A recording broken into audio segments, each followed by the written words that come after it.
Hey Bryan, back for another Wi-Fi podcast. What's going on? What is up? Hey, I Hey, want to say hi to Calvin. Calvin, I hope you're watching. Calvin. Calvin, who used to work for us, he Oh stopped by yeah, the office. he's a Tesla guy, right? Okay. He had one before both of us, and he's done. We were talking about it. He's done like a lot of modifications. He's more daring than I am, but he's probably similar to you. Yeah. So what Like, happened? What happened with your Tesla yeah. yesterday? So yeah, I'll try to talk to this quickly. I started hearing this odd noise in the back rear of the car.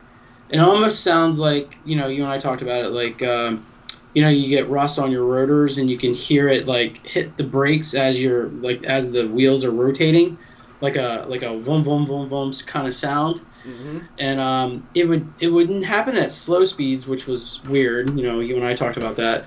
But around 20 to 25 miles an hour, you could start to really hear it. And now at higher speeds, maybe like 50 to like 100 miles an hour. Now I wasn't doing 100 miles an hour, but you couldn't really hear it because of the road noise. Mm-hmm. But yeah, I started hearing this noise, and then yesterday I noticed a very odd noise when I took off. It was like a grinding noise, which sounded really bad. Doesn't sound good. It was a. I can't remember exactly. It was just a really, that's when I called you. I was like, whoa, that was a really weird noise. And then later when I got home, I was at a stop sign and I took off faster, and it sounded like I broke something. Ah, And so I was like, oh man, that sounds like a motor issue, something yeah. happening. But it was like a loud. I said boom, but it's not like a boom, but it was a loud like braking noise. And I was like, "Whoa, are the wheels gonna fall off?" And then when I got home, I looked under the car, and sure enough, there's some major leaking. And I just quickly looked at I felt the liquid, and I was like, "Oh, that's oil." And then as I got towed, I looked at there was more fluid on the ground, and it was coolant. So I think that's better than oil. It seems better than oil. Yeah, for sure. I Yeah, mean, a lot of people don't realize that EVs have a coolant. They have radiators. They have cools the battery, yeah, cools the motors, and then a lot of them have oil too in the drive units. Like the Teslas have oil in the front and rear drive units. They have oil filters in there and little circulating motors and stuff. yeah, So yeah, coolant's probably better than oil, but if it was making any kind of noises, it probably is something with the motor. So yeah. maybe you'll get one of the new motors from the Ludicrous in there. I We'll can see. only hope. I was thinking that they might do that. Like if it's in production, they may just put that motor There's in no there. way, man. They're No, not they gonna. won't. They're not gonna do that. Well, it wouldn't be They- faster. It'd just they would use their same controller, but it may be yeah. like a more robust motor. But that's pretty rare. I haven't heard of anybody like having problems. Like usually they go hundreds of thousands of miles before, unless it's something caused by like road debris that flies up and takes out a coolant line or something like Yeah, that. but yeah, when I was looking under the car, like I don't think any of the cover was damaged. It's good. I know actually Calvin had to swap his motor out He because it was did. too low.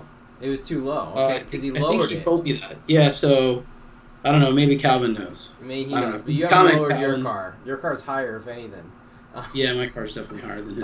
Well, hopefully they get that fixed for you. You came and took it away, and we'll see what happens. We'll talk about that next week. But Yeah, in the sure. meantime, since when you're on vacation, I picked up my new Tesla, the Yeah, Model no, 3 Highland Performance, I'm jealous too.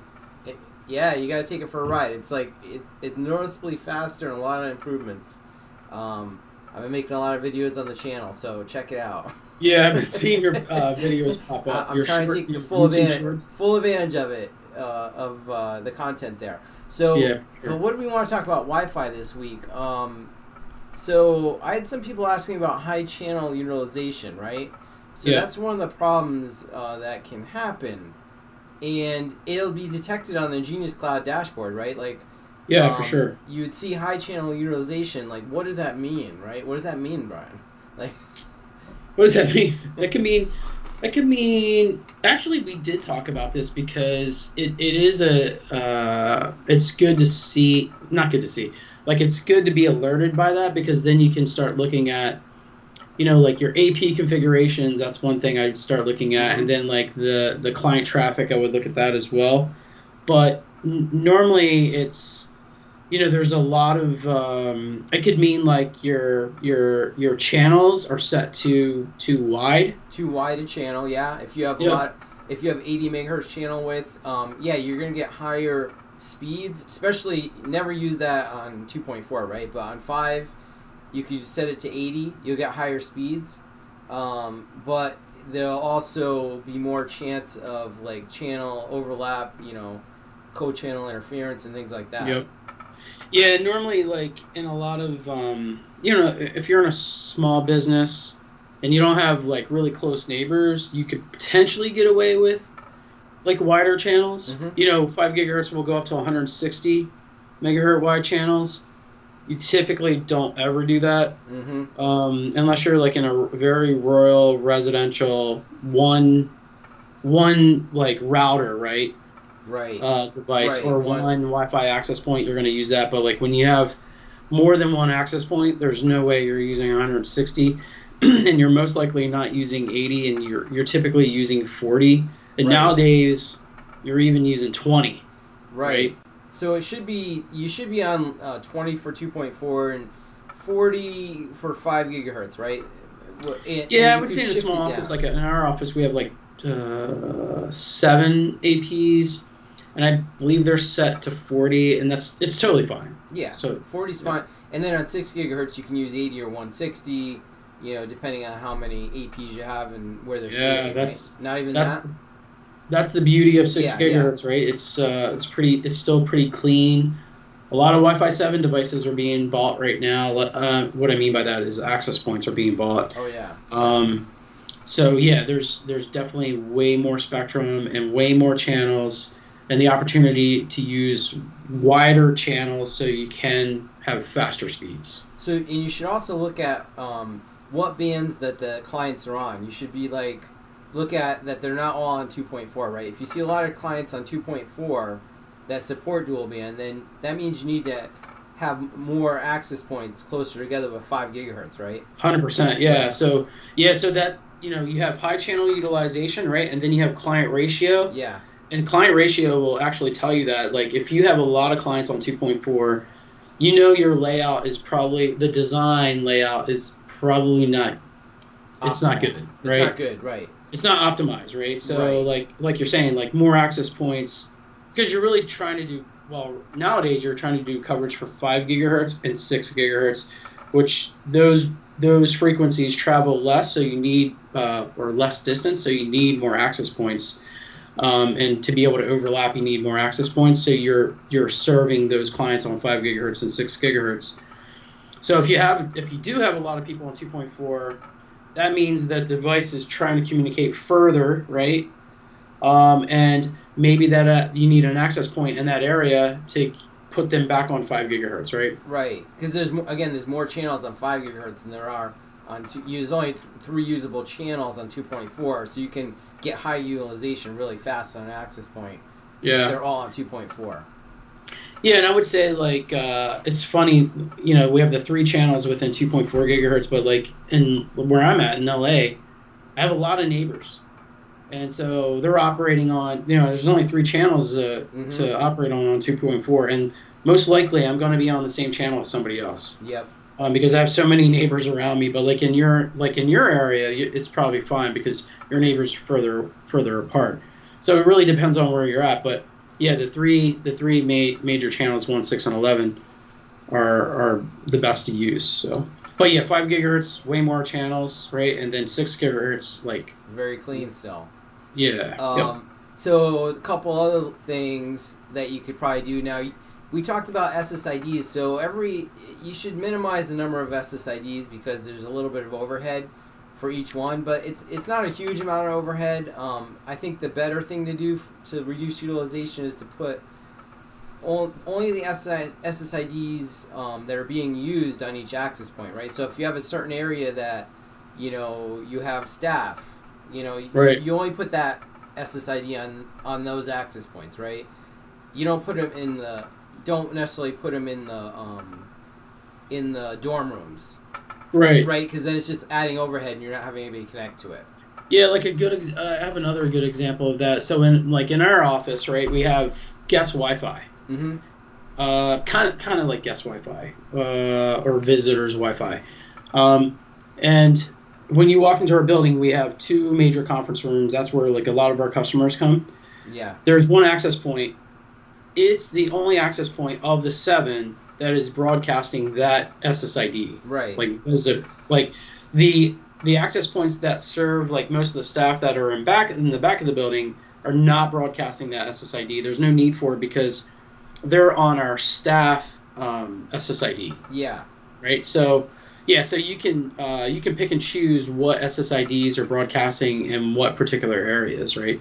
Yep. And then, you know, within Genius Cloud, it will show you basically in the dashboard that if there's high utilization, say high utilization, then you can drill down into the access points and look at them individually if you wanted to. And they're in the diagnostics menu, it'll basically show your channel utilization there.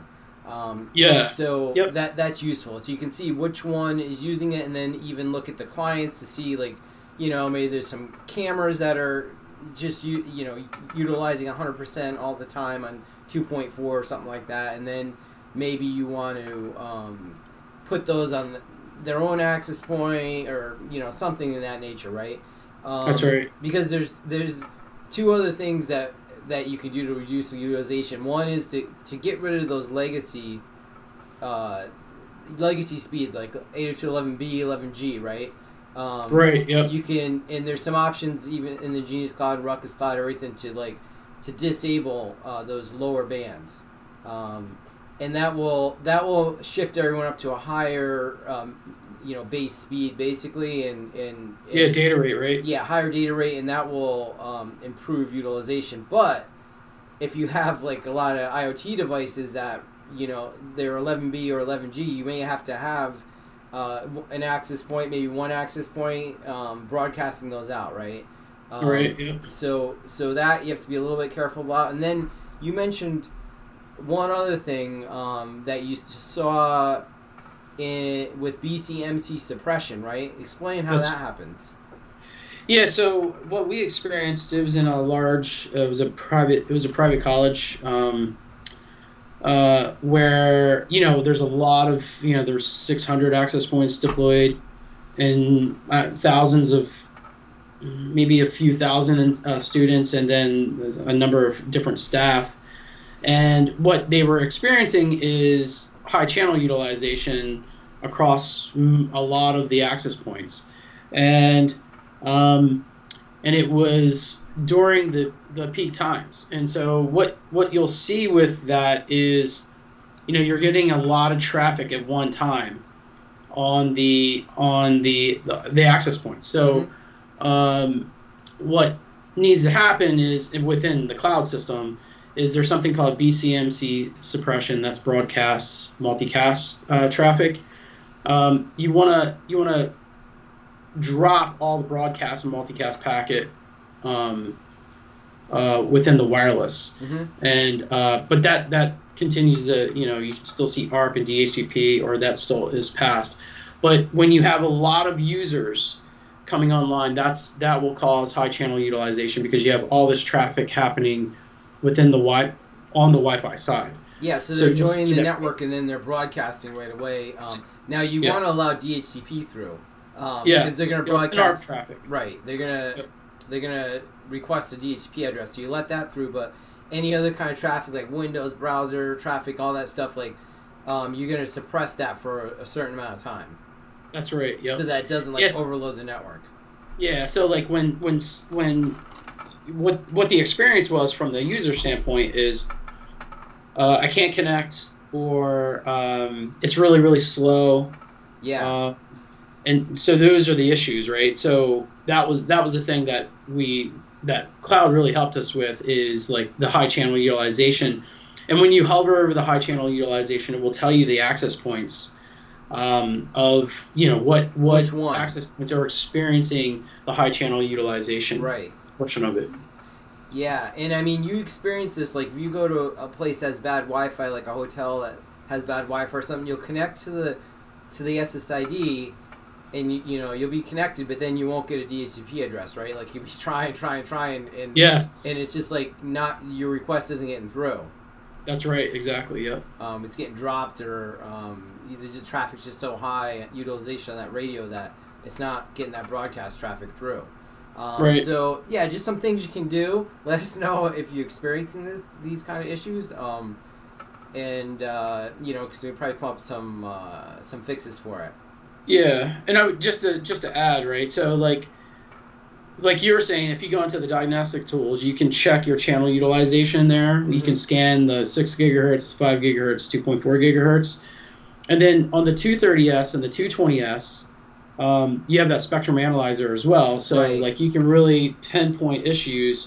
So if you have these devices, deployed, you can actually go to that device, do a spectrum analysis in the particular area to understand, like, okay, is there interference within this area, that kind of thing. So right. It allows you to really pinpoint in particular areas of a building. Right, so that really is helpful within like the cloud. Because it could be a non-Wi-Fi signal that's causing that high utilization, right? Like it could be like a microwave, or we see it in like hospitals. You can you'll see that interference. Yeah, I noticed when I did the diag with the channel utilization, it actually reports their Wi-Fi and non-Wi-Fi utilization, right? Yep. So that's good. So if you see something like that in there, then it's nothing to do with the access points. It's something else, or it could possibly be another access point, I guess, on a adjacent channel or something, causing the issue that I didn't know about. But it's probably non-Wi-Fi, is like a microwave or wireless camera or something like that. Right. For sure. All right, Brian. Anything else you want to talk about this week? No, I think that covers it. Well, we hope you get your Tesla back soon. I'm sorry to hear about that. Like, I'm glad it didn't happen to me, but I'm sure they'll get it fixed soon. All right, remember, like and subscribe. We'll be back next